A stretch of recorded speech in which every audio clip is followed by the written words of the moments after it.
So karon mga may guys, kay karon pa man jud ni na-edit akong video, ganiha pa man jud tawning buntag in tawon, kaluoy sa Ginoo karon pa jud na-edit. So naglimpyo ko dira sa sala. Ano, nana, basta mabuntag unahon nang dakong ng sala paglimpyo.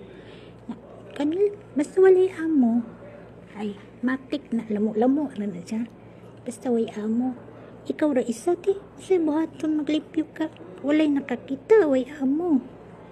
Si nana na siya, lamok-lamok, matik na kayo na. Pila, pagpagagamayan ng kuan sa bangko. Wala nang abog, ana.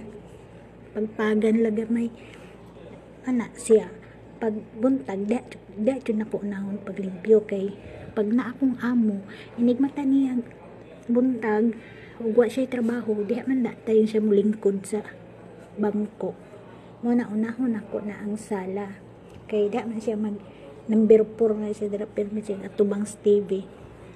Muna akong unang limpyo di before kumadto sa kusina tapos ginalasa na sa taas kay kaning balay sa akong amo Ginoo ko yung tawon paratang habuga tulok andana magsiga-siga imong ilong sinagka limpyo ana diha silhig mo ra silhig ra na akong gamit walay bakyo way amo nagtanaw kan ara gamiton sa smatic nga humana day na ay sa paydugayon nga sa way amo ana na nabuhaton teknik ba